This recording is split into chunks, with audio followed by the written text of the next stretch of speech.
Hello everyone, कैसे हैं आप सब और क्या हाल समाचार हैं आपके। दो आईपीओ की वीडियो बनाई थी, क्वांटेंट फ्यूचर और स्टैंडर्ड ग्लास, जहां पे मैंने प्रॉमिस किया था कि जब आईपीओ खुलेगा लेटेस्ट जो अपडेट आएगी उसके आधार पर मैं बताऊंगा अप्लाई करना है या नहीं, क्योंकि बहुत सारी लेटेस्ट अपडेट आती है जो जानना जरूरी होता है, जिसके आधार पर डिसीजन लेना बहुत आसान है। तो चलिए शुरू करते हैं, लेकिन चैनल को सब्सक्राइब कर लीजिएगा, बेल आइकॉन हिट कर लीजिएगा। वहीं पर लोग निफ्टी बैंक निफ्टी से परेशान थे, तो बता दूं भैया सिर्फ वायरस की न्यूज़ के कारण गिरा था। पैनिक में कोई भी गलत डिसीजन मत लीजिएगा, क्योंकि ये सिर्फ 4 दिन की चांदनी वाली कहानी होती है।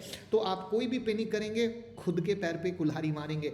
याद रखिएगा, जब 2 बार कोविड का लॉकडाउन 1 की कहानी और लॉकडाउन 2 की कहानी हुई थी, तो बड़ी सिंपल सी कहानी है कि भैया उसके बाद कितनी बार कहा कोविड आया कोविड आया कोविड आया, बट मार्केट पे कोई असर नहीं पड़ा। तो अभी क्या है, मार्केट को आदत पड़ चुकी है। तो ये लॉकडाउन जैसी स्टोरी या वीडियो सुनकर प्लीज़ पैनिक में मत आइएगा, ये मेरी रिक्वेस्ट रहेगी। बल्कि आप ये समझ लीजिए कि कोई भी गिरावट हो रही है वो आपके लिए मौका है, धोखा नहीं है, नहीं है, नहीं है। इसी नोट पे शुरू करते हैं सेशन। लेकिन एक चीज़ बता दूं कि जो आप लोगों को 59 रुपीज़ की स्ट्रेटजी, ऑर्डर ब्लॉक स्ट्रेटजी सिखाई गई थी, हर दिन टेलीग्राम में बता रहा हूँ कितना धमाका काम कर रही है। अगर आपने वो नहीं ली है तो 9708094321 पे कॉल करके ले सकते हैं। और वहीं पर 10 जनवरी से जो शुरू हो रही है हमारी स्टॉक मार्केट क्लास, जरूर ज्वाइन करें। कि अगर आपने वो ऑर्डर ब्लॉक स्ट्रेटजी देखी है तो वो ट्रेलर नहीं टीजर है, और रोज़ उसका प्रूफ आप देख रहे हैं, तो उस अनदर लेवल की लर्निंग लेंगे कि जो अभी मार्केट में इंट्राडे स्विंग पोजिशनल का बेहतरीन मौका चल रहा है, उससे आप पैसा कमा पाएंगे। तो कॉल कीजिए, टीम से बात कीजिए और शुरू करते हैं। कि भैया 2 हो गया। स्टैंडर्ड ग्लास के बारे में बात करें तो मैन्युफैक्चर है इंजीनियरिंग इक्विपमेंट के में जो फार्मास्यूटिकल्स और केमिकल सेक्टर के लिए बनाती है। और क्वाड्रेंट में बात करें तो भैया नेक्स्ट जनरेशन ट्रेन कंट्रोल और सिग्नलिंग सिस्टम बना रही है इंडियन रेलवे में, जिसमें कवच प्रोजेक्ट पे काम कर रही है, और अपने आप में यही काफ़ी है।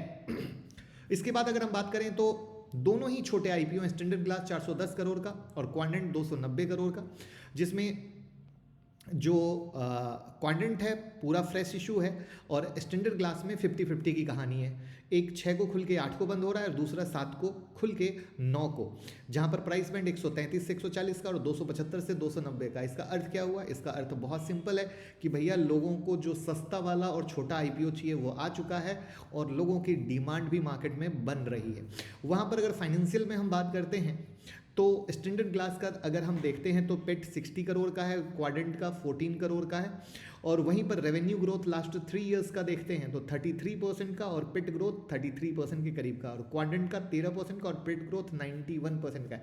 तो यानी फाइनेंशियल मोटा मोटा फिलहाल यहाँ पर ठीक दिख रहे हैं। अगर वैल्यूएशन बेसिस पर बात करें तो स्टैंडर्ड ग्लास सस्ता है लेकिन क्वाड्रेंट महंगा है, भूलिएगा मत। लेकिन आरओसी आरओई अच्छा है।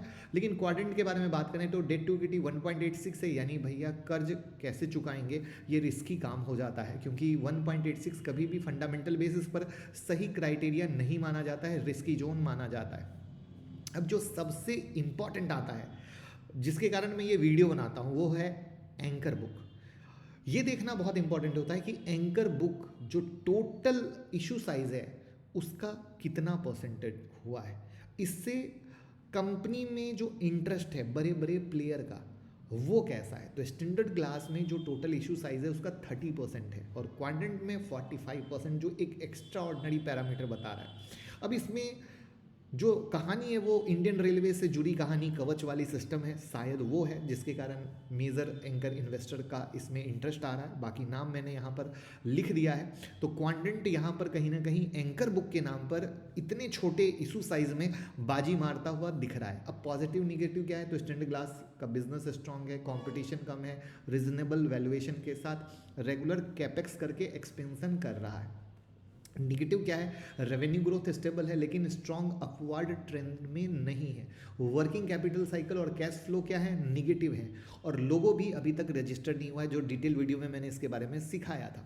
क्वाड्रेंट में बात करें तो रेलवे सेक्टर में बात कर रहे हैं, टोटल फ्रेश इशू है, प्रॉफिट बहुत सही तरीके से ग्रोथ हो रहा है। सनराइज सेक्टर है, वैल्यूएशन थोड़े महंगे हैं बट फिर भी ठीक है। तो ये पॉजिटिव हो गया। निगेटिव क्या है?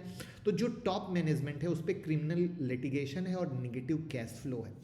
अगर यहीं पर हम बात करते हैं ग्रे मार्केट प्रीमियम की, तो दोनों धमाका 60 से 70% की लिस्टिंग गेन के असर दिखा रहे हैं। क्यों? क्योंकि वीडियो के शुरू में ही मैंने आपको दिखाया, एक तो छोटा साइज और छोटा प्राइस बैंड हमेशा रिटेल ट्रेडर को अट्रैक्ट करता है, और उसमें भी क्वाड्रेंट का जो काम है, कवच और जो एंकर बुक भर गया है वो खतरनाक लेवल पे इसके जीएमपी का इशारा दिखा रहा है।